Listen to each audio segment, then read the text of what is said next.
Matthew chapter 5. When Jesus saw the crowds, he went up on the mountain and sat down. His disciples came to him, and he began to teach them, saying, "Blessed are the poor in spirit, for theirs is the kingdom of heaven. Blessed are those who mourn, for they will be comforted. Blessed are the meek, for they will inherit the earth. Blessed are those who hunger and thirst for righteousness, for they will be filled. Blessed are the merciful, for they will be shown mercy. Blessed are the pure in heart, for they will see God. Blessed are the peacemakers, for they will be called sons of God. Blessed are those who are persecuted because of righteousness, for theirs is the kingdom of heaven. Blessed are you when people insult you, persecute you, and falsely say all kinds of evil against you because of me.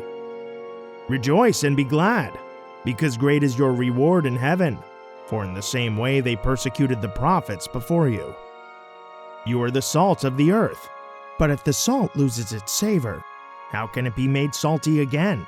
It is no longer good for anything, except to be thrown out and trampled by men. You are the light of the world. A city on a hill cannot be hidden. Neither do people light a lamp and put it under a basket. Instead, they set it on a stand, and it gives light to everyone in the house. In the same way, let your light shine before men, that they may see your good deeds and glorify your Father in heaven. Do not think that I have come to abolish the law or the prophets. I have not come to abolish them, but to fulfill them.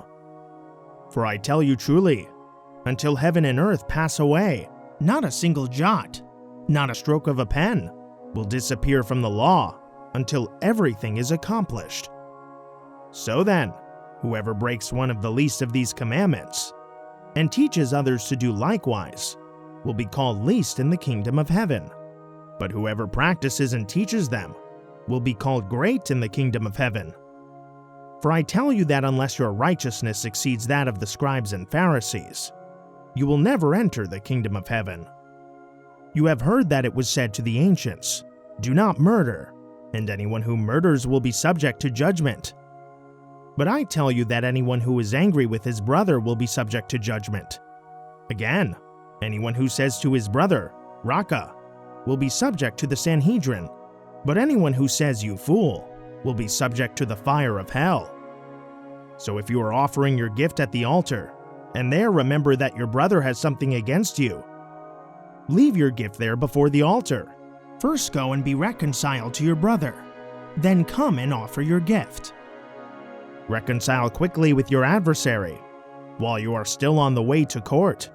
Otherwise, he may hand you over to the judge, and the judge may hand you over to the officer, and you may be thrown into prison. Truly I tell you, you will not get out until you have paid the last penny. You have heard that it was said, 'Do not commit adultery.' But I tell you that anyone who looks at a woman to lust after her has already committed adultery with her in his heart. If your right eye causes you to sin, gouge it out and throw it away.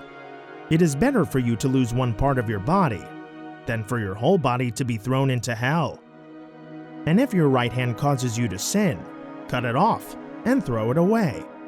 It is better for you to lose one part of your body than for your whole body to depart into hell. It has also been said, 'Whoever divorces his wife must give her a certificate of divorce.' But I tell you that anyone who divorces his wife, except for sexual immorality, brings adultery upon her, and he who marries a divorced woman commits adultery.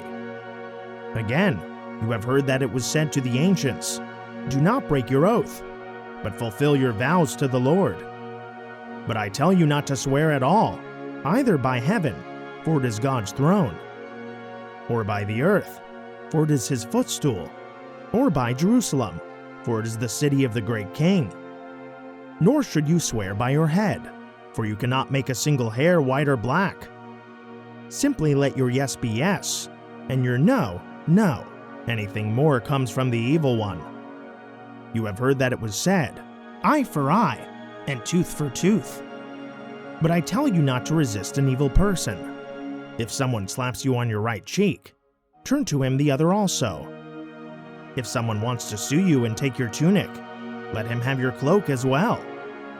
And if someone forces you to go 1 mile, go with him 2 miles. Give to the one who asks you, and do not turn away from the one who wants to borrow from you. You have heard that it was said, "Love your neighbor and hate your enemy." But I tell you, love your enemies, and pray for those who persecute you, that you may be sons of your Father in heaven. He causes his sun to rise on the evil and the good, and sends rain on the righteous and the unrighteous. If you love those who love you, what reward will you get? Do not even tax collectors do the same? And if you greet only your brothers, what are you doing more than others? Do not even Gentiles do the same? Be perfect, therefore, as your heavenly Father is perfect.